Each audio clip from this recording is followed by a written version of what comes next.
Avant de commencer la vidéo, je tenais à m'excuser car le son de cette vidéo va pas être tip top, ce sera le son qui sera enregistré directement avec mon téléphone car mon micro n'a pas enregistré. Voilà, je vous souhaite une bonne vidéo et à la prochaine. Salut YouTube, j'espère que vous allez bien. Aujourd'hui on se retrouve pour une nouvelle vidéo, ce sera la vidéo achat manga du mois d'octobre 2022. Et les mois précédents vous ont bien plu. On continue toujours sur le même lancé. Merci beaucoup pour les retours de la vidéo du mois dernier. Je vais continuer sur ma lancée en espérant que ça continue à vous plaire. Et puis voilà, n'hésitez pas à vous abonner si les vidéos vous plaisent et mettre un like à la fin de la vidéo si la vidéo vous a plu. Alors pour ce mois-ci, j'ai un petit peu de manga, plus que le mois dernier j'ai l'impression. Beaucoup de neuf, que du neuf même. C'est la phrase que je dis à chaque vidéo, j'ai l'impression. Mais du coup, il y a une partie que j'ai achetée et une autre partie qui m'a été offerte par ma sœur grâce à son pass culture. Car elle n'en avait pas l'utilité pour tout son pass culture. Du coup, elle m'a proposé de prendre une petite partie. Alors, on va commencer par Glénat. Chez Glénat, ce mois-ci, j'aurai que 4 mangas. Ce sera du Tokyo Revenger et ce sera les tomes 9, 10, 11 et 12 de Tokyo Revenger. Du coup, un petit cadeau de ma sœur grâce à son pass culture. Et ben écoutez, toujours aussi hype sur Tokyo Revenger. Beaucoup de personnes m'ont fait la remarque du coup dans mes commentaires. J'étais très content car Tokyo Revenger c'est la série actuellement que je lis où j'ai le plus de kiff. Je suis à fond dedans et là j'ai hâte de voir la suite. Du coup j'ai lu ces 4 tomes directement et je suis vraiment très content. Du coup dans ces 4 tomes on peut retrouver directement l'arc entier de Black Dragon.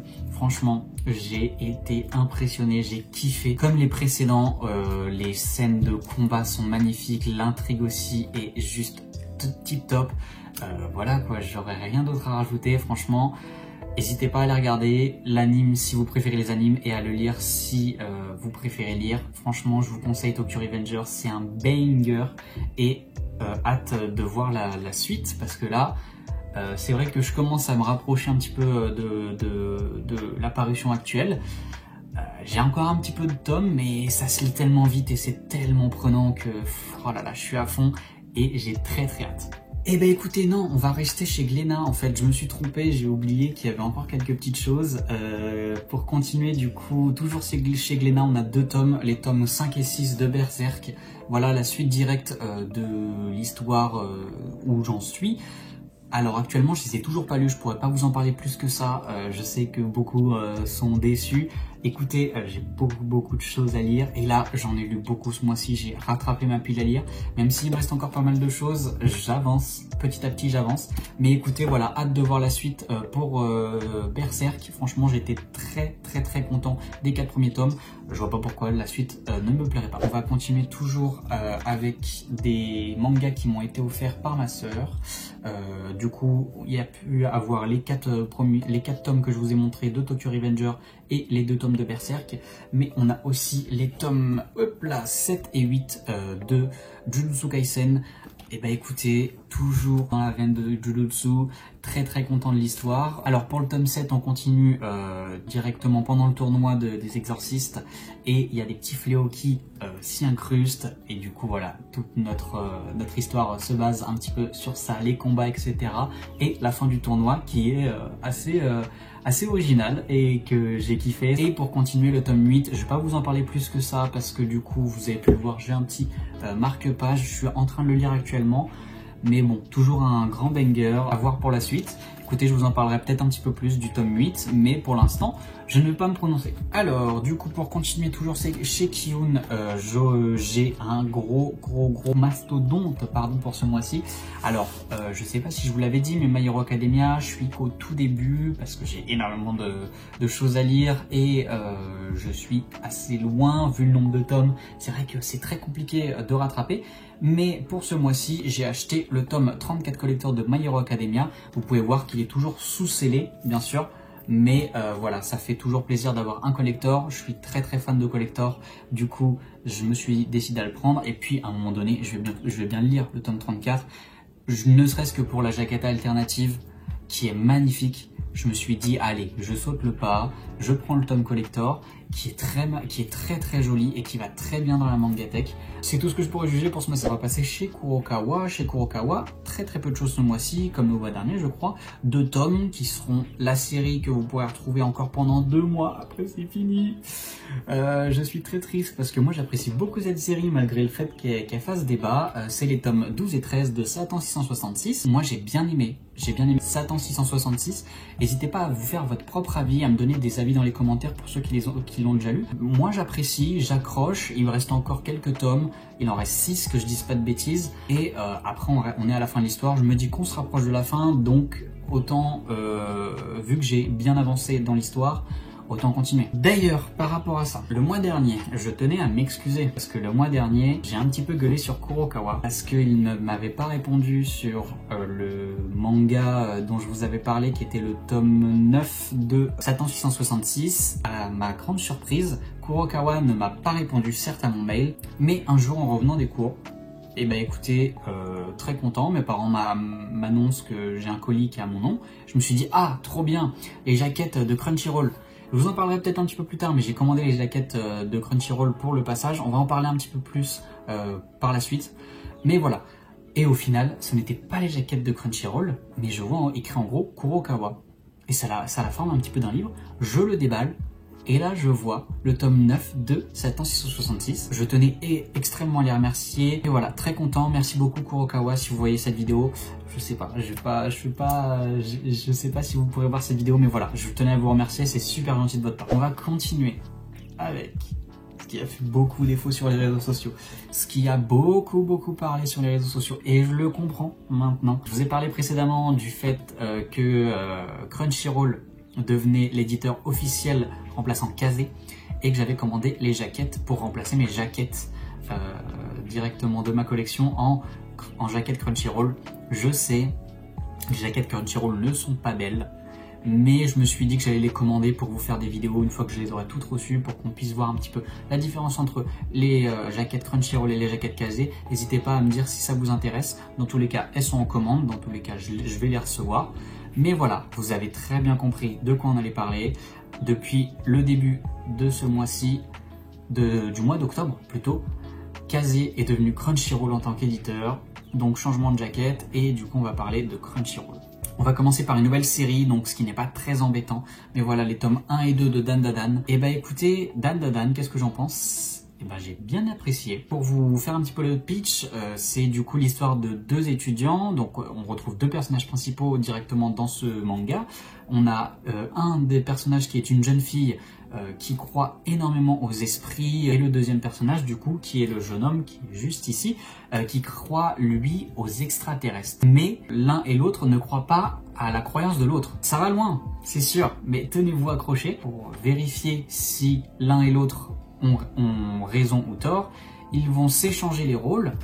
Le jeune homme va partir dans un lieu qui est soi-disant hanté, la jeune fille, elle, dans un lieu qui est soi-disant habité par les extraterrestres. On se rend compte que le jeune homme est possédé par un démon d'une grand-mère, et la jeune fille, elle est enlevée par des extraterrestres qui veulent se reproduire avec elle. Et voilà, nos péripéties commencent. Je ne vais pas vous en parler plus. Voilà, c'est un manga qui est très sympathique. Après, on aura une petite histoire d'amour qui va se développer un petit peu entre les 2 personnages. Je vous laisserai découvrir ça de vous-même. Si vous voulez lire le manga, je vous le conseille. Il est très bien. Premier titre des éditions Kazé. Et bah écoutez, j'ai pas d'autre chose à dire. On va continuer avec une nouvelle série aussi qui s'appelle Time Paradox Ghostwriter. Une nouvelle série, je vais pas vous mentir que j'en ai jamais entendu parler, mais je regardais une vidéo directement sur YouTube, que je vous dise pas de bêtises, de la chaîne La Mangatech. Et il parlait du coup du manga, de ce manga là, et il expliquait un petit peu le pitch. Et bah écoutez, ça m'a convaincu. Du coup je me suis dit que j'allais l'acheter pour le lire. C'est vrai que c'est assez condensé. En même temps, ça se comprend, c'est un manga qui se termine en 2 tomes. Le 2e tome qui devrait sortir, je ne sais plus quand, il faudrait que je revérifie. Mais par rapport au scénario qui est lancé, c'est vrai que 2 tomes, c'est très peu, je trouve. Ils auraient pu faire un manga un petit peu plus long, un petit peu plus espacé. Là, c'est vrai qu'on le retrouve sur beaucoup de planches du premier manga, où c'est très condensé pour essayer de nous lancer le max d'infos, pour nous dire allez, il faut terminer.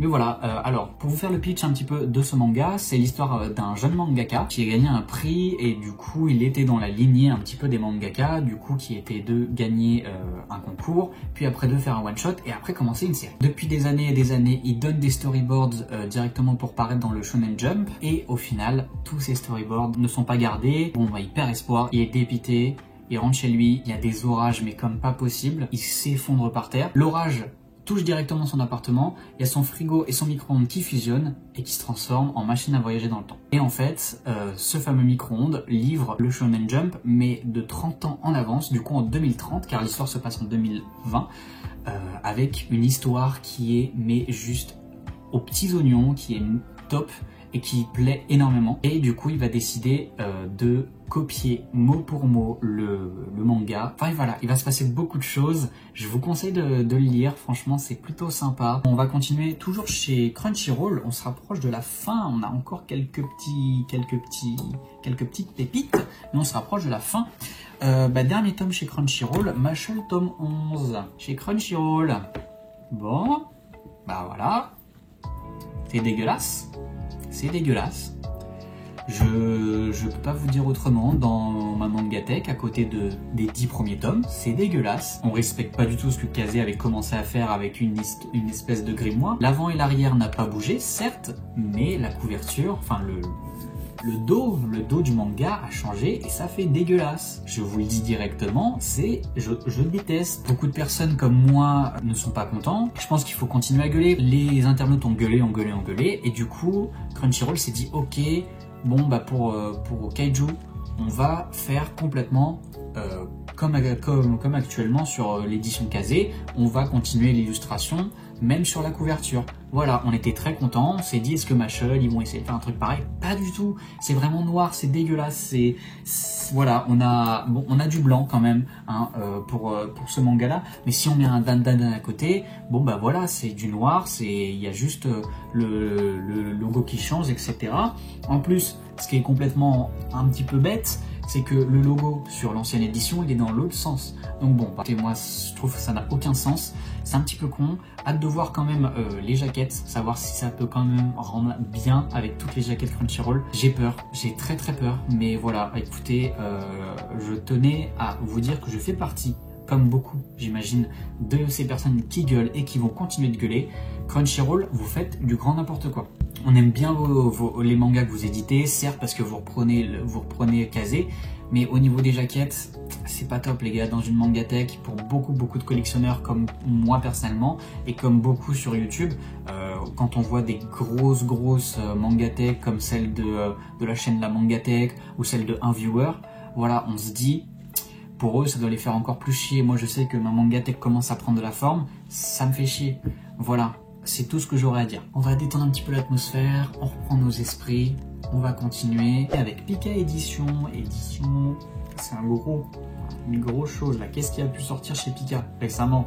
Un gros manga qui s'appelle SNK, hein, l'attaque des titans. Je vous ai un petit peu spoilé, mais du coup les tomes 13, 14, 15, 16 et 17 de SNK dans la version coffret.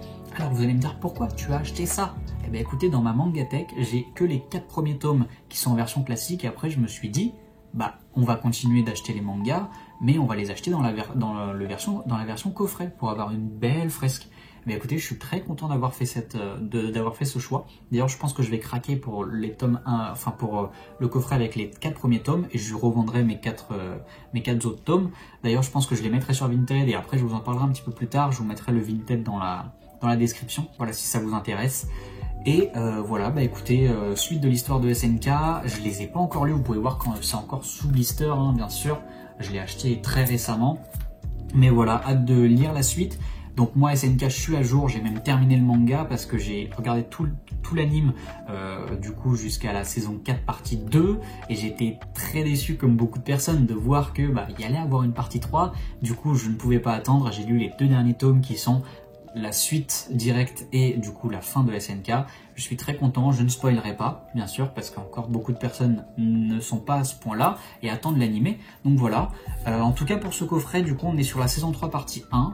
Et bah écoutez, hâte de redécouvrir ça parce que c'est vrai que ça fait longtemps que j'ai vu l'anime. Je sais qu'il y a l'autre coffret avec les tomes 18, 19, 20, enfin de 18 à 22. Voilà, je vais pas tout vous dire parce qu'après ça commence à être long. Je l'ai pas encore acheté, mais je pense que je l'achèterai peut-être le mois prochain, ce que je me suis dit c'est que j'allais lire ces 5 tomes et qu'après on verra par la suite, parce qu'après je crois qu'il y a encore du coup 3 tomes pour les différentes parties qui vont sortir.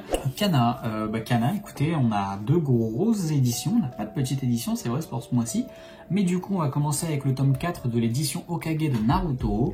Écoutez, je l'ai pas encore lu non plus, mais bon, j'ai déjà lu toute cette partie-là hein, sur Naruto. Bon, j'imagine, en voyant Orochimaru derrière, j'imagine que on doit avoir l'introduction d'Orochimaru. Moi, j'aime bien cette édition, écoutez, elle a fait couler beaucoup d'encre, c'est vrai que c'est écrit juste Naruto Hokage sur la fresque qui va être définitive, mais moi j'apprécie bien le fait que le manga soit grand comme ça permet de redécouvrir Naruto en plus grand. En plus ils ont corrigé les différents défauts qu'il y avait, le fait que le papier soit transparent. C'est vrai que bon là j'ai feuilleté vite fait hein, parce que bon après je connais déjà un petit peu le manga, mais c'est vrai que voilà, quand on prend une page au hasard, quand on la soulève un petit peu, on voit beaucoup moins la page suivante, ce qui est très appréciable. C'est vrai que ça a beaucoup crié sur les réseaux, ça a été résolu, et écoutez, moi je suis très content. Beaucoup de personnes ne sont pas d'accord toujours avec l'édition. Moi je continue à l'acheter, je l'apprécie, et puis on verra bien par la suite. Vu que c'était les 20 ans de Naruto, j'ai pu avoir un petit marque-page. Il est avec mon tome de Jujutsu Kaisen, il a remplacé mon marque-page Spy X Family, qui est très joli aussi certes, mais voilà, je voulais changer un petit peu, et j'ai pas énormément de marque-page. Du coup voilà, j'ai pris un petit Sasuke, qui est très joli, j'aime bien. Là on a le Sasuke jeune et Sasuke un petit peu plus vieux. Voilà, écoutez, franchement j'apprécie bien. Le format est plus petit que celui que j'avais précédemment, mais il se glisse très bien dans un manga, et puis voilà, j'aime bien. On va arriver à la fin de cette vidéo, on va terminer avec le dernier manga qui est Adabana tome 3. Voilà la conclusion de cette série qui est très poignante. Franchement, j'ai beaucoup apprécié la lire. C'est vrai que les dates de parution étaient un petit peu éloignées, mais c'est compréhensible hein, dans une série. Mais voilà, en fait, on retrouve directement notre personnage principal qui a été accusé de meurtre sur sa meilleure amie, et au final on se rend compte dans différentes péripéties qu'elle n'est pas réellement la vraie meurtrière. Voilà, après tout est expliqué dans l'histoire. C'est très sombre, très hardcore. C'est des thèmes qui sont vraiment très touchants. Voilà, faites très attention si vous êtes parents ou si vous avez des petits frères, des petites sœurs, des cousins, des cousines qui lisent des mangas. Faites attention s'ils vous demandent des conseils, à leur proposer des mangas qui sont vraiment pour leur âge, parce que ce style de manga, c'est pas franchement pour des adolescents de 10 à 12 ans. Franchement, je pense qu'à partir de 16-17 ans, encore ça peut le faire, même si c'est très jeune je trouve. Mais voilà, sinon en dehors de ça, histoire très poignante et très sympathique. Adabana, j'ai extrêmement bien apprécié et j'ai bien aimé la fin, comment ça a été tourné, etc. C'était parfait. Et 3 tomes se suffisent. Voilà, c'est tout ce que j'aurai à dire. Je vous le conseille énormément. Pour un public averti toujours, si vous avez 11-12 ans et que vous hésitez à prendre Adabana, je ne vous le conseille pas. Attendez quelques années encore, vous avez de la chance, en plus la collection est complète. Et là, vous pourrez peut-être le lire quand vous aurez, comme je vous ai expliqué, 17-18 ans. Vous serez un petit peu plus reculé et voilà, ça vous évitera d'être choqué par beaucoup de choses. Et écoutez, c'est terminé pour cette vidéo. J'espère qu'elle vous aura plu. N'hésitez pas à me redire toujours s'il y a des petits défauts. Je sais que je fais beaucoup de tics de langage. C'est très compliqué pour moi. J'essaye de m'améliorer. Voilà, mais en tout cas, n'hésitez pas, toujours des petits commentaires.